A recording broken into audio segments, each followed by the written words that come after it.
cadeias estão lotadas de jovens presos por tráfico de drogas. E eles entram nas cadeias e depois, como se diz, se formam no crime organizado. Nesse sentido, você acha que também deve ser revista a repressão aos Não, jovens? pelo contrário, tem que aumentar a repressão e, na verdade, tem que aumentar o número de cadeias. O Brasil tem uma discussão muito maluca de que não, as cadeias estão superlotadas. Tá, eu quero construir mais presídios. Não, precisamos construir mais escolas. Não, não precisa construir mais escolas. Você precisa qualificar as escolas que já existem. Já tem muita escola em vários lugares do Brasil que estão ficando vazias, porque as pessoas estão tendo menos filhos. Então você precisa qualificar as escolas, arrumar elas, colocar infraestrutura, e você precisa construir mais cadeias. Eu não quero cadeia com superlotação e não quero que a cadeia seja uma faculdade do crime. Você tem que eliminar as lideranças do crime organizado que estão nas cadeias, e existem. Boa parte dos presídios brasileiros são tomados pelo PCC e Comando Vermelho. E aquele jovem que cometeu o crime e vai pra cadeia, ele tem que pagar a pena dele. E ele tem que ter o quê? Medo de cometer um crime e ir para lá. Essa ideia de, tipo, não, eu tenho que evitar que esse menino... Esse menino é um bandido. Né? A gente não pode romantizar. O cara que tá cometendo esse crime ligado ao tráfico, ele anda com arma, ele assalta a pessoa na rua, a gente tem que ter esse pequeno criminoso, ele tem... Vamos dizer, ele tem um hábito de cometer uma série de crimes correlatos ao universo do tráfico. Ele faz o tráfico? Faz, mas ele vai fazer o roubo de celular também. Ele faz o roubo de carro. Pode participar de um roubo de carga. Quando você pega as passagens na polícia que um bandido tem, elas não são apenas por assalto, ou roubo ou por tráfico. São os mais variados. E isso, vamos dizer, tem que ser combatido já na fonte. Pegou o cara, põe em cana. Uhum. Bom, então fala um pouquinho sobre a sua proposta para a educação, que vai nesse sentido, né? De você educar esse jovem para que ele não vá para o crime, né? Sim.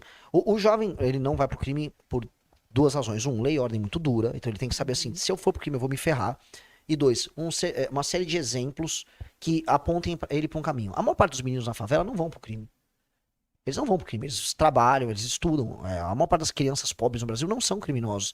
E eles não vão, o que tem é uma minoria. Então, há um trabalho em impedir essa minoria de sucumbir à tentação. E esse trabalho tem que ser feito através da lei e a ordem, ou seja, ele tem que ver que o cara que ganhou um dinheiro e comprou uma moto e que saiu com a menina bonita no bairro porque ele é traficante, que ele terminou preso e ele vai ficar preso por muito tempo.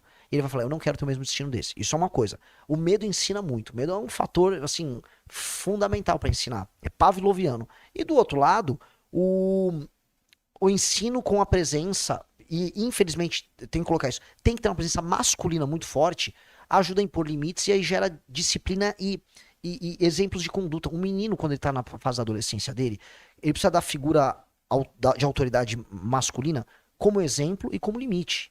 O exemplo para ele se espelhar em códigos de conduta, em como cumprir sua palavra, em como se comportar com as pessoas, como se comportar com mulheres.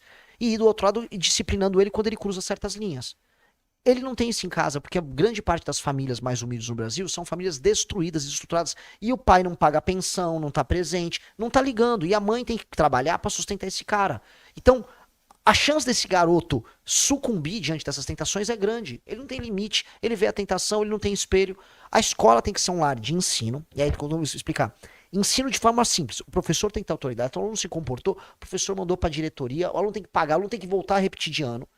Não pode andar com o celular dentro do colégio. Chegou com o celular. Primeiro, eu vou proibir rede social até 14 anos. Não tem ninguém que tenha rede social até os 14 anos.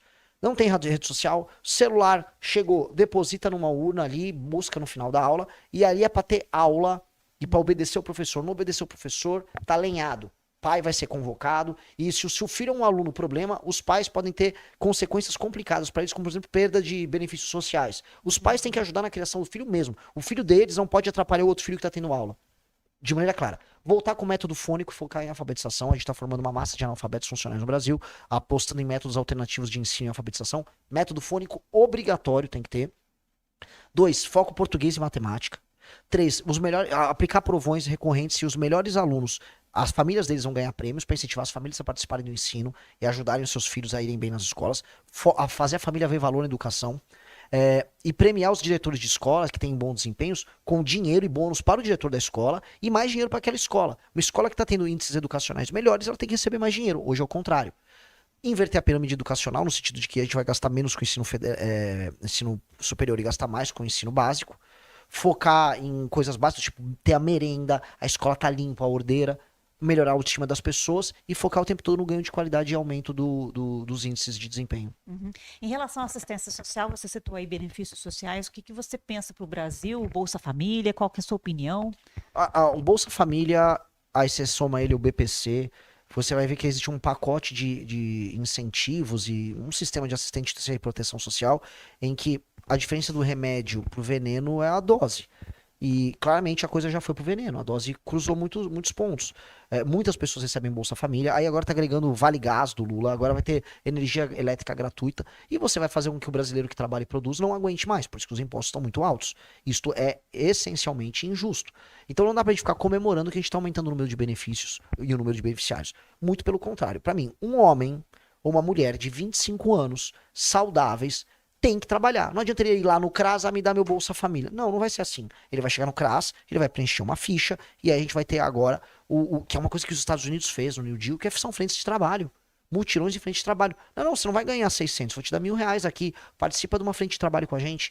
Vamos agora, olha, tá faltando infraestrutura de energia elétrica. A gente vai trazer, vamos montar a infra de energia elétrica, vocês trabalhem com a gente na instalação disso. Dá autoestima, dá autodisciplina, melhora a infra desses lugares. Dá pro governo federal fazer isso em muitos lugares, especialmente nos municípios em que mais de 30% das pessoas estão no Bolsa Família.